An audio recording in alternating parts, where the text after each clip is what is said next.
마태복음 26장 6절로 13절 말씀 교독하겠습니다. 마태복음 26장 6절로 13절 말씀 교독하겠습니다. 제가 먼저 읽겠습니다. 예수께서 베다니 나병 환자 시몬의 집에 계실 때에 한 여자가 매우 귀한 향료 한 옥합을 가지고 나와서 식사하시는 예수의 머리에 부었니. 제자들이 보고 분개하여 이르되 무슨 의도로 이것을 허비하느냐. 이것을 비싼값에 팔아 가난한 자들에게 줄 수 있겠도다. 예수께서 아시고 그들에게 이르시되 너희가 어찌하여 이 여자를 괴롭게 하느냐. 그가 내게 좋은 일을 하였느니라. 가난한 자들은 항상 너희와 함께 있으니와 나는 항상 함께 있지 아니하리라. 이 여자가 내 몸에 이 향유를 부은 것은 내 장례를 위하여 함이니라. 내가 진실로 너에게 이르노니 온 천하에 어디든지 이 복음이 전파되는 곳에서는 이 여자가 알다는 더 말하여 그를 기억하리라 하시니라. 아멘. 네, 오늘 본문 말씀을 아낌없이 듣는 사람이란 제목으로 한번 살펴보도록 하겠습니다. 자, 마태복음 26장에서는 예수님께서 제자들에게 네 번째 그 예수님의 자신의 그 순환 예고를 하시고 한 여인의 향유 한 옥합과 가룟 유다의 배반으로서 이어지는 사건을 기록하면서 예수님의 대속 죽음이 임박했음을 말해주고 있습니다. 자, 오늘 우리는 예수님께서 십자가에 달려 돌아가시기 얼마 전에 있었던 이야기를 한번 나눠볼까 합니다. 오늘의 사건은 베다니의 나병 환자 시몬의 집에서 일어난 사건입니다. 베단이라는 장소는 가난한 자들의 집이라는 뜻입니다. 바로 나사로가 죽었다 살아난 곳이고 마리아와 마르다가 살던 곳이었습니다. 자, 오늘 그들이 함께 모인 장소는 어디라고요? 베다니에 있는 나병 환자 시몬의 집에 사건이 일어난 이야기를 나누고자 합니다. 본문에서 이제 마리아는 베다니 문두이 시몬의 집에서 예수님이 식사를 하시는 중에 300데나리온의 매우 값진 향유를 예수님의 머리에 부었습니다. 마리아가. 이에 제자들은 향유를 팔아서 가난한 자들에게 구제하는 것이 낫다고 비평하였습니다. 그러나 예수님은 제자들에게 이 여인을 괴롭히지 말라고 예수님이 하셨고 이 여인의 행위가 당신의 죽음을 예비한 선한 행동이라고 칭찬했습니다. 본문에 대한 기사는 사복음서에 모두 언급되고 있습니다. 자, 마태복음 26장 6절로 13절에서도 이 마리아가 향유 부은 것이 오늘 저희들이 읽었죠. 그 다음에 마가복음에서는 14장 3절로 9절까지의 말씀이고요. 또한 누가복음에서는 7장 36절로 50절 말씀이고요. 요한복음에서는 요한복음 11장 2절에서 나오고 요한복음 12장 1절로 8절에 마리아가 예수님께 향유 부은 말씀이 기록되어 있습니다. 자, 본문은 우리들에게 많은 의미와 교훈을 전해주고 있습니다. 자, 이를테면 과연 진리와 명분에 있어서 어느 것이 중요한가, 혹은 진리를 포기할 만한 명분이 있는가와 같은 것입니다. 간혹 사람들 중에는 만약에 내가 하나님을 본다면 내 모든 것을, 내가 가지고 있는 모든 것을 다 바쳐서 하나님을 믿겠노라고 장담하는 경우도 있음을 듣게 됩니다. 자, 이는 사람이 분명한 명분을 가진다면 모든 진리까지 포기할 만큼 그것이 가치가 있다는 의미입니다. 자, 실제적으로 우리에게 보이는 이 사물과 현실의 진리성보다 더 중요한 것은 사실과 진리에 있음을 알 수가 있습니다. 만일 우리 앞에 지금 분명하고 확고한 것이 있다면 이 방황하는 세대에 우리가 진정한 자유를 누릴 수가 있습니다. 자, 요한복음 8장 32절 말씀에 보면 진리가 알지니 진리가 너희를 자유롭게 하리라. 자, 우리는 누구를 믿습니까? 예수님을 믿습니다. 그죠? 우리는 분명하고 확실한 그 하나님을 믿습니다. 그래서 우리는 그 하나님 안에서, 주 안에서 진리를 알고 그 예수님을 알고 믿음으로 예수님 안에서 자유할 수 있다는 것입니다. 분명한 그 진리, 확신이 있으면 진리 안에서 자유를 누릴 수가 있다는 것입니다. 자, 본문에서 사랑을 세 가지로 나누어서 또 한번 보겠습니다. 첫 번째로 아낌없이 주는 사랑입니다. 자, 베다니 문둥이 시몬의 집에서 예수님께서 식사를 하시게 된 것은 이미 예수님께서 그들과 친분이 있었기에 거기서 식사를 하신 것으로 봅니다. 아마도 시몬은 우리 주님에 의해서 기적으로 그 자신의 그 문둥병을 치료받았기 때문에 그리스도를 환대함으로써 그에 대한 감사를 나타내려고 한 것일 것입니다. 자, 한편 베다니는 또 어떤 것이라고 했습니까? 예수님께서 죽은 나사로를 살리셨던 곳입니다. 살리셨던 그 일로도 알려져 있습니다. 베다니가. 자, 마리아는 이 일로 인하여 예수님께서 죽은 나사로를 살리셨던 그 일로 인하여서 이 마리아는 예수님에 대한 감사로가 남달랐을 것입니다. 그죠? 또한 예수님을 향한 사랑도 남달랐을 것입니다. 왜? 예수님께서 자기 오빠인 나사로를 살리셨습니다. 예. 그래서 마리아는 예수님을 향한 남다른 감사와 사랑이 있었습니다. 예수님에 대한 강렬한 사랑을 할 수 있는 자는, 예수님을 정말로 강렬하게 사랑할 수 있는 자는 그 은혜를 받고, 하나님의 은혜를 받고 깊은 하나님의 사랑을 경험한 자입니다. 그러므로 하나님의 사랑을 깨달은 만큼 주님을 사랑하게 됩니다. 자, 누가복음 7장 우리 47절을 한번 읽어보도록 하겠습니다. 누가복음 7장 47절 시작. 이러므로 내가 내게 말하노니 그의 많은 죄가 사하여졌도다. 이는 그의 사랑이 많음이라. 사함을 받은 일이 적은 자는 적게 사랑하느니라. 아멘. 자, 죄가 많이 사하여졌다고 합니다. 죄를 하는 예수님께서 죄를 많이 사해 준 사람, 그 사람을 많이 사랑했다고 합니다. 그러니까 그 죄가 조금 사해졌다면 그 사람을 조금 사랑한다고 했습니다. 자, 하나님의 사랑을 깨달은 만큼 나 한 사람이 주님을 사랑하게 되는 것입니다. 그 당시 유대 여인들은 값진 향유병을 몸에 달고 다니는 습관이 있었다고 합니다. 그런데 이 향유는 매우 값진 것이었습니다. 마리아가 예수님에게 부은 이 향유의 액수는 가룟 유다, 요한복음 12장 제가 말씀하셨죠. 거기에서 나오는 말씀에 보면 가룟 유다가 계산한 것이 있습니다. 가룟 유다의 계산에 의하면은 300데나리온이었습니다. 300데나리온은 당시에 1년 동안 노동자가 벌어들인 임금에 해당이 됩니다. 하루의 품상을 5만원으로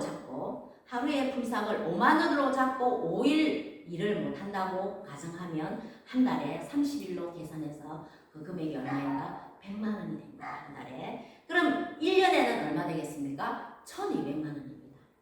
자, 임금을 5만 원으로 측정했을 때입니다.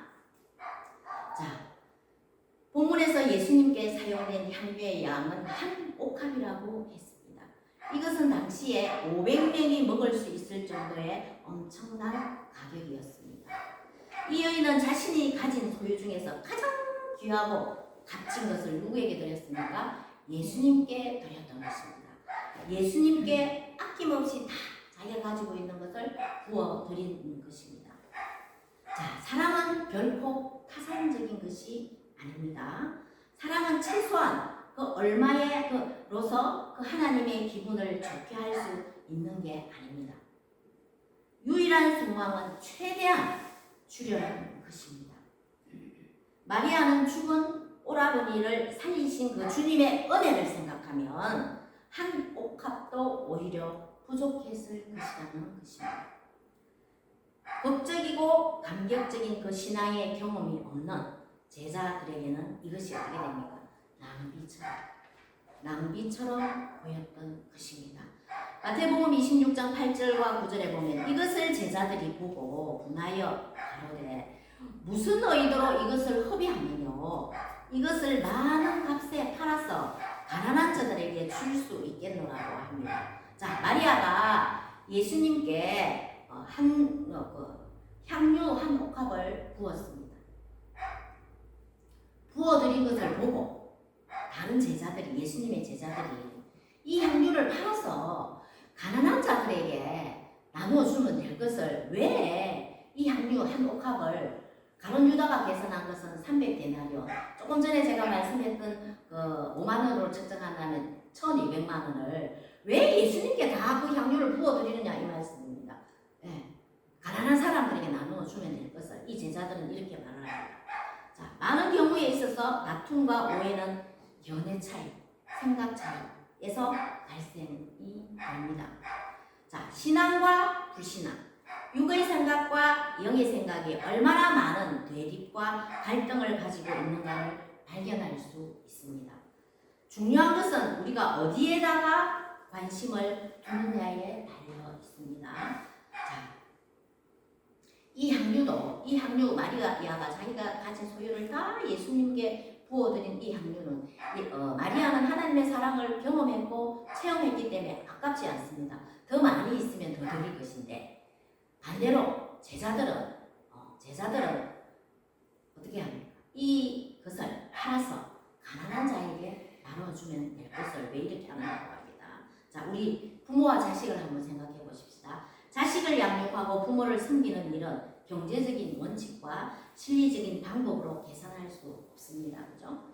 왜냐하면 가족이란 관계 속에서 형성된 뭐가? 사랑이 그 바탕 속에서 보이지 않게 흐르고 있기 때문입니다.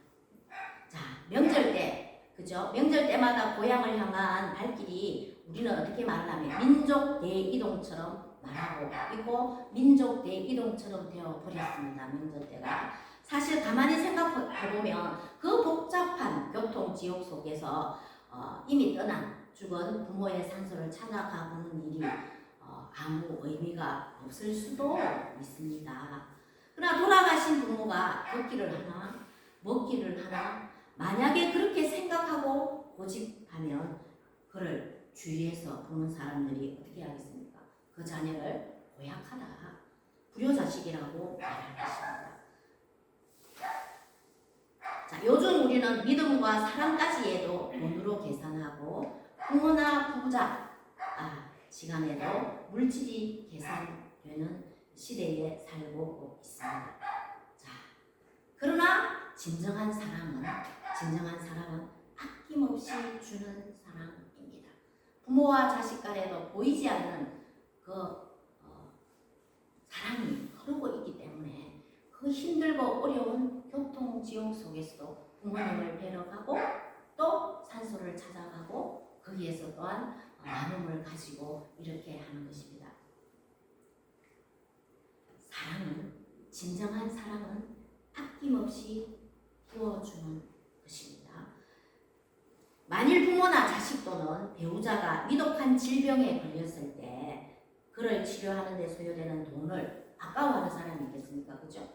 아까워하거나 인색케 하는 경우는 거의 없습니다. 왜? 부모님을 사랑하기 때문에, 자녀를 사랑하기 때문에, 그 보이지 않는 사랑이, 끈끈한 그 사랑의 끈이 이렇게 엮어져 있기 때문입니다. 자, 하나님의 사랑을 깨달은 만큼 아낌없이 주는 사랑입니다. 그 다음에 두 번째는 하나님의 사랑입니다. 그러나 제자는 이 여인이 예수님의 머리에 향유를 붓는 행위에 대하여서 막 분을 냈습니다. 분을 했고 이것을 무슨 의도로 허비하느냐고 질책하였습니다. 자, 일반 상식적인 세계나 사랑의 세계에는 큰 차이가 있습니다. 일반 상식적인 세계에는 사리와 분별 그리고 지식이 따르지만 사랑의 세계는 무엇이 지배를 합니까? 마음. 우리 마음이 지배합니다. 인생살이란 상식으로 된 영역도 있지만 오직 사랑에 낭비를 필요로 하는 경우도 있습니다. 우리가 쉽게 주고 베풀 수 있는 것은 참된 선물이 아닙니다. 자, 값진 선물, 참된 선물, 값진 사랑은 그 배후에 뭐가 있겠습니까? 희생. 희생이 있고 우리가 줄 수 있는 능력보다도 그것이 훨씬 클 때에 참된 선물이 되는 것입니다. 자, 그럼 참된 선물이란 무엇일까? 참된 선물이란 무엇인가? 예, 참된 선물은 하나님의 사랑 곧 아가페 사랑인 것입니다. 하나님께서 그 아들을 우리에게 어쨌습니까? 주신 것은 최고의 선물이었습니다. 우리는 최고의 선물을 받았습니다. 그 아들을 우리에게 그 독생자를 주신 것은 최고의 선물이었습니다. 하나님께 받은 나의 최고의 선물이었습니다. 자, 이 선물은 우리를 위하여 아낌없이 주시는 하나님의 선물이며 우리의 지혜와 지식을 뛰어넘는 하나님의 방법이었습니다. 자, 우리 에베소서 2장 8절 말씀을 함께 읽어보겠습니다. 시작. 너희는 그 은혜를 위하여 믿음으로 말미암아 구원을 받았나니 이것이 너희에게서 난 것이 아니요 하나님의 선물이라. 아멘. 자, 우리는 하나님 앞에 최고의 선물을 받았습니다. 자, 예수님은 우리를 구원하기 위하여 특히 십자가를 지시며 죽음으로 하나님의 사랑을 보이셨습니다. 하나님의 사랑은 상식 세계에서 일어나는 생각을 뛰어넘는 다른 세계입니다. 하나님의 사랑은 자, 우리는 상식의 영역을 때로는 벗어나서 마음의 영역으로 뛰어들어가는 일에 무관해서는 안 되는 것입니다. 자, 세상에는 물질적 지식만이 지배해왔던 것 같아 보여도 우리의 지식을 넘어선 그 고차원적인 그 일들이 세계를 움직이고 또한 세계를 지배합니다. 우리는 다른 사람이나 우리 자신에 의해 주님께 드려진 것은 허비하는 것이라고 생각하는 것에 조심을 해야 합니다. 우리가 주님께 드리고 또 어떤 한 분이 많은 것들을 주님께 드렸다고 마리아가 예수님께 드린 것을 보고 제자들이 낭비했다, 허비했다 하는 것처럼 주님께 드려진 것을 허비하는 것이라고 생각하는 것에 조심해야 할 것입니다. 우리는 그리스도를 위해 사용되는 시간을 허비한다고 생각해서는 아니 됩니다. 자, 경건하는 일에 또한 여러 가지의 물질과 그런 부분들이 낭비라고 생각하거나 또 말해서도 아니 되는 것입니다. 왜냐하면 우리가 몸으로 헌신하고 봉사하고 물질로 11조를 드리고 감사헌금을 하고 또한 여러 가지 헌금을 하는 것은 낭비가 아니다라고 생각하는 것은 그것이 우리가 드린 그것이 비록 그것이 우리는 하나님의 그 일에 하나님 전도하는 일에 사용이 되지만 그것이 물이나 강에 던져버리는 것 같아 보여도 훗날에 그것을 다시 찾을 수 있기 때문입니다. 그래서 법이라고 생각하면 아니 되는 것입니다. 자, 요한복음 우리 26장에 보면은 동계를 맡은 가룟 유다가 말입니다. 가룟 유다가 마리아가 그 예수님께 본 향기를 보고 막 흥분을 합니다. 마리아 향기에 대해서 먼저 비판을 합니다. 가룟 유다가 먼저 비판을 했습니다. 그래서 사도 요한은 가룟 유다에 대하여 회개를 맡아서 예수님에게 드려지는 것을 자기 마음대로 사용하려고 그 예수님을 따라다닌다고 사도 요한이 말했습니다. 그래서 300데나리온이 어떻게 됐습니까? 그 돈께 가룟 유다가 재정을 받는 그쪽으로 아니 들어가고 예수님께 드려진 것입니다. 예수님께 드려진 그것을 보고 왜 헌금한 것이 자기한테 안 들어오고 예수님께 드려졌나? 라고 화를 내는 것입니다. 이것을 보고 나머지 제자들도 그 가룟 유다의 그 설득에 따라가는 것입니다. 그래서 그 마리아가 그 예수님께 부은 향유를 보고 제자들이 허비했다, 낭비했다, 이것을 가난한 사람들에게 나누어 주었으면 좋았을 것을 예수님께 부었다고 낭비를 하고 질책을 비판을 하는 것입니다. 자, 마태복음 5장 26장 10절에 보면 예수님께서 이것을 아시고 이르시되 너희가 어찌하여 이 여자를 괴롭게 하느냐. 제자들이 이 여자를 괴롭게 하느냐, 마리아를 괴롭게 하느냐. 너희가 어찌하여 이 여자를 괴롭게 하느냐. 저가 내게 좋은 일을 하였다고 예수님이 말을 합니다. 자, 우리 전도서 11장 1절을 한번 읽어보겠습니다. 시작. 너는 내 떡을 물 위에 던져라. 여러 날 위로 찾으라. 찾으라. 아멘. 네, 우리가 주님을 위해 하나님의 나라를 위해 헌신하고 섬기고 물질로 감사하고 하나님께 드린 것은 훗날에 어떻게 도로 찾는다고 말씀을 하고 있습니다. 자, 우리가 심는 대로 거둔다는 법칙이지 않습니까? 우리가 정말 하나님 앞에 감사해서 하나님 앞에 너무너무 그 받은 사랑이 감사하고 감사해서 그 깨달은 만큼 그 사랑을 드린다고 했잖아요. 그 사랑을 표현한다고 했잖아요.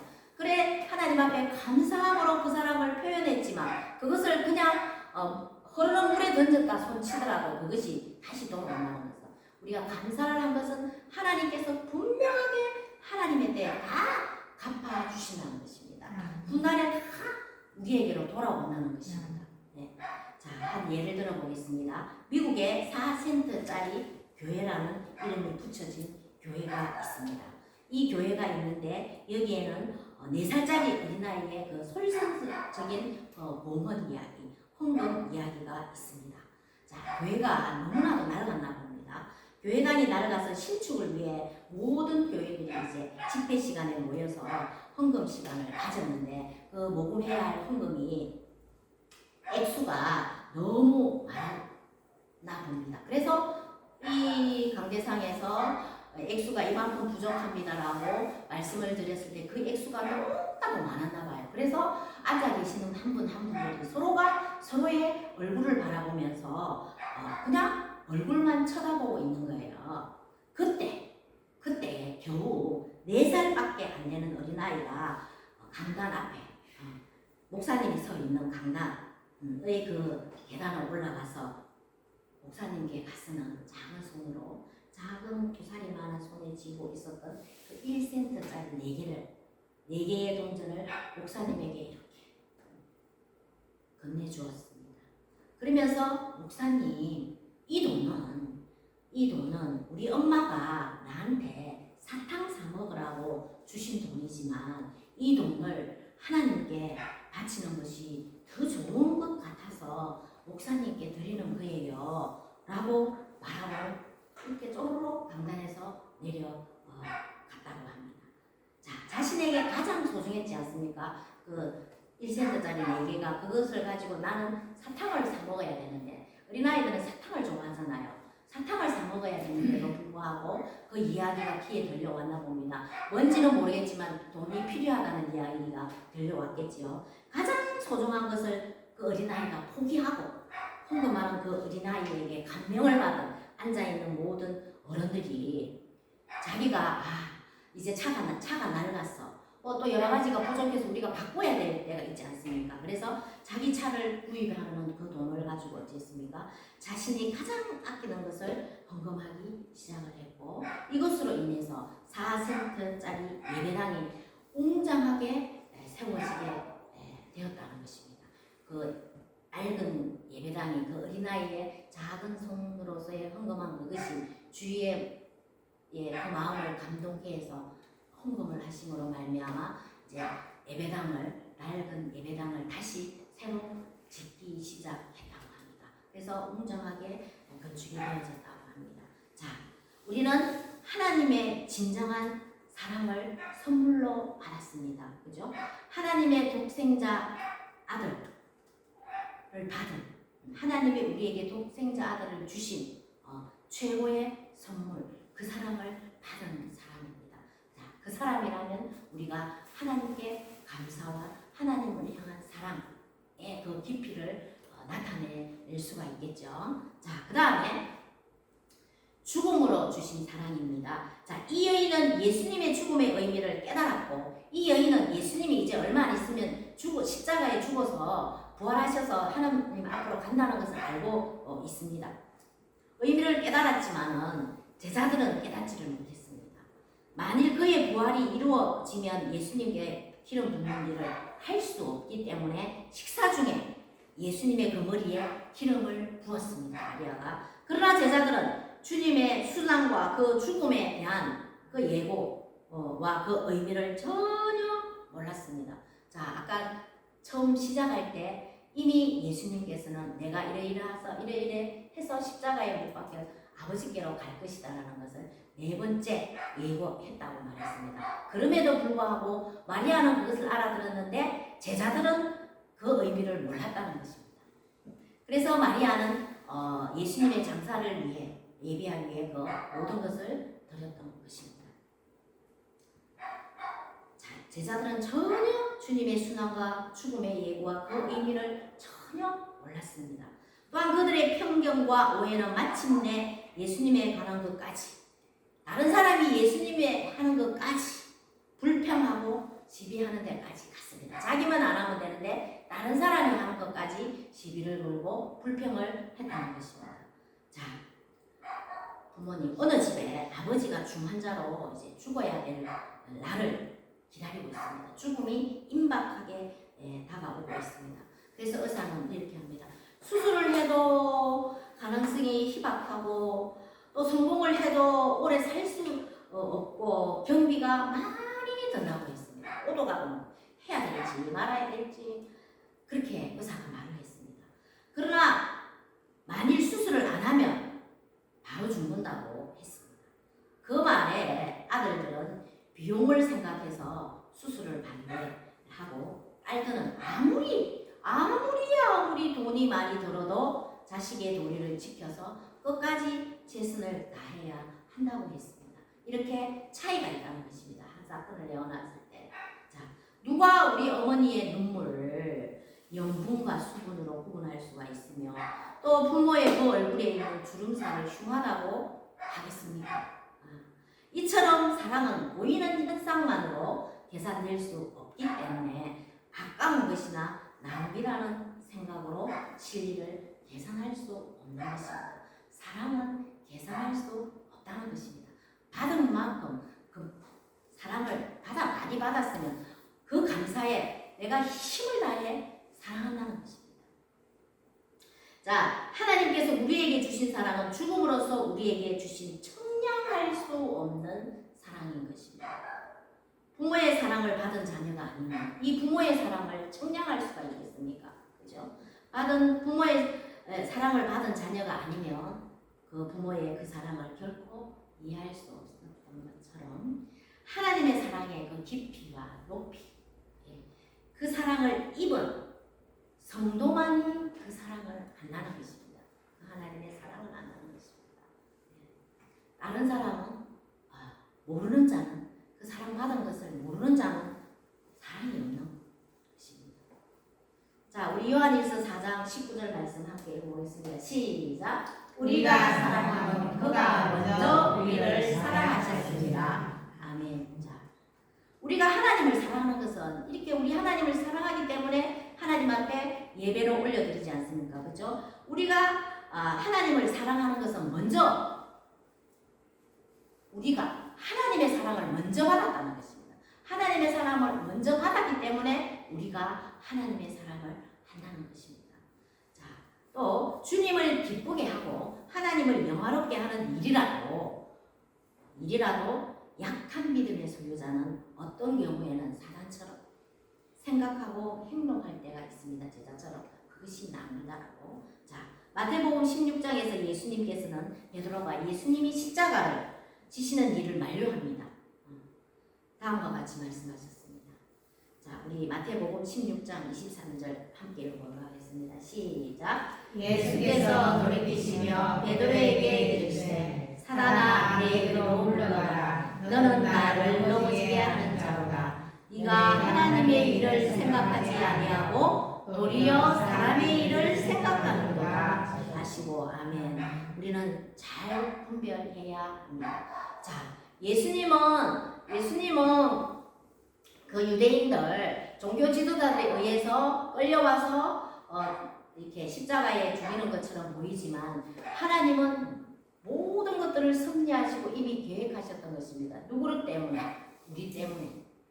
아담과 하와가 그 말씀에 순종하지 못한 그 원죄와 우리가 살아가면지는 자범죄 이것을 하나님이 사해 주시기 위해서 우리를 너무 불쌍히 여겨주시고 우리를 너무 사랑하셔서 예수님을 이 땅에 보내주셔서 때가 됨으로 인하여 하나님의 그 일들을 다 이루고 때가 됨으로 인하여 이제 아버지께로 가는 일인데 너희들이 사람의 생각을 하고 예수님께서 이 땅에 공생의 기간 동안에 사람을 살리시고 38년 된 중풍병자를 고치시고 눈먼 자를 눈을 뜨게 하시고 오병이어의 기적을 일으키시고 모든 것들을 하니까 이 땅에서 그냥 우리의 왕으로 사람들의 왕으로 세워서 이렇게 함께 살아갔으면 좋겠다고 모든 사람이 그렇게 생각하고 있습니다. 그렇지만 예수님은 베드로에게 뭐랍니까? 사람의 생각으로 말하는 것은 사단이라고 했습니다. 하나님이 이를 네가 나를 넘어지게 한다. 하나님의 뜻을 이루려고 하는 나를 네가 넘어지려고 털으려고 한다. 물러가라. 사단아 물러가라고 예수님이 말을 했습니다. 자, 믿음이 약한처럼 이렇게 때로는 사단처럼 행동할 수도 있다고 합니다. 하나님을 사랑한다 하지만 때로는 이럴 때가 있다고 합니다. 그래서 우리는 늘 항상 말씀을 가슴에 새기고 항상 주님 앞에 기도함으로 모든 주님의 일 하나하나를 잘 분별해야 될 줄로 믿습니다. 자, 기독교는 그의 죽음과 부활과 성천 그 영광 속에서 이제 그의 재림으로 그 핵심을 이루고 있습니다. 예수님의 죽음과 예수님의 그 부활하심과 그리고 성천하셔서 하나님 보좌 우편에 앉아 계심과 이제 다시 오실 그 재림으로 이루어져 있다는 것입니다. 자, 이 여인의 행위는 늘 행할 수 있는 구제에만 관심을 두었던 제자들에 의해서 영원히 간직되어야 할 것임을 예수님은 강조하였습니다. 마태복음 26장 11절에 보면 가난한 자들은 항상 너희와 함께 있거니와 나는 이제 함께 있지 아니하리라고 했습니다. 자, 가난한 자들은 항상 너희가 함께 있을 것이니 그때 마다마다 구제할 수 있다. 그러나 나는 이제 육신으로서는 이제 더 이상 너희와 함께 하지 못한다. 가난한 자들과는 항상 함께 하기 때문에 어느 때이든지 구제하고 싶을 때 구제를 해도 된다. 나에게 행할 수 있는 기회는 지금이다. 선을 행하라는 마음을 가지려는 자는 지금이 기회이고 결코 이런 기회가 없다는 것입니다. 예수님께서 말씀합니다.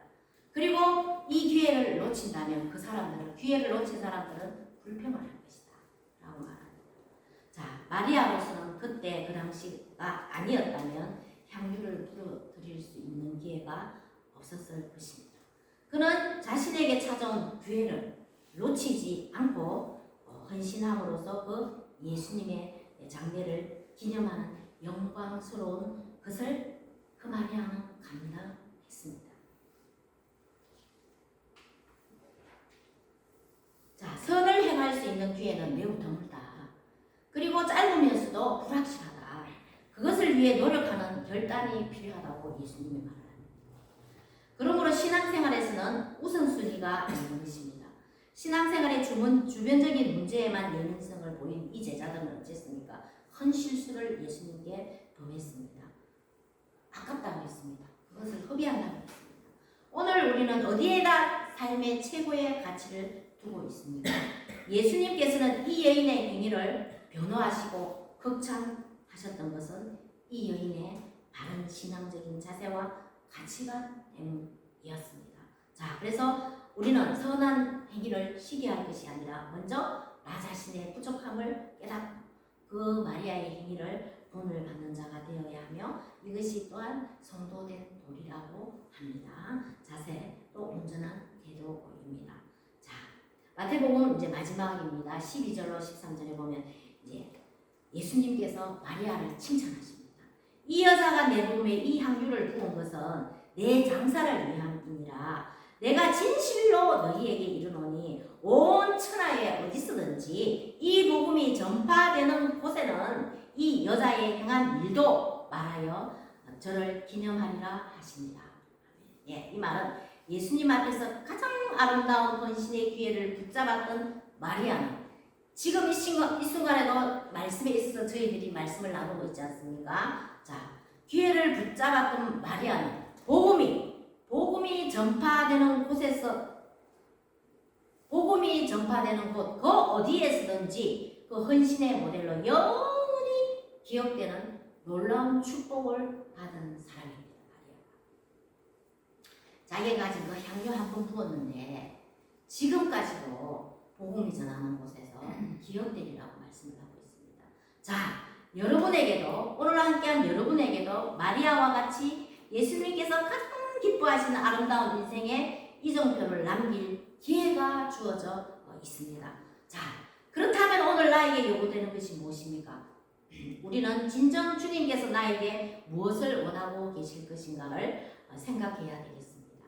자, 물질적인 것 또 인간적인 계산인 것보다가도 우리는 누구를 주님의 죽으심과 구속의 주님을 바라보는 참된 신앙의 자세입니다.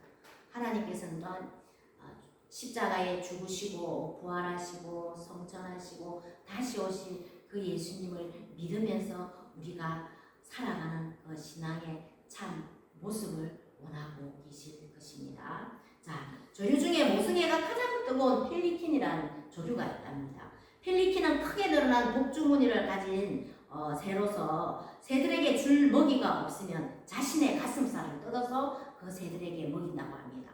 펠리킨이라는 새는 또한 병에 걸려 죽어가는 그 새끼에게 자신의 핏줄을 터뜨려서 그 피를 입에 넣어준다고 합니다.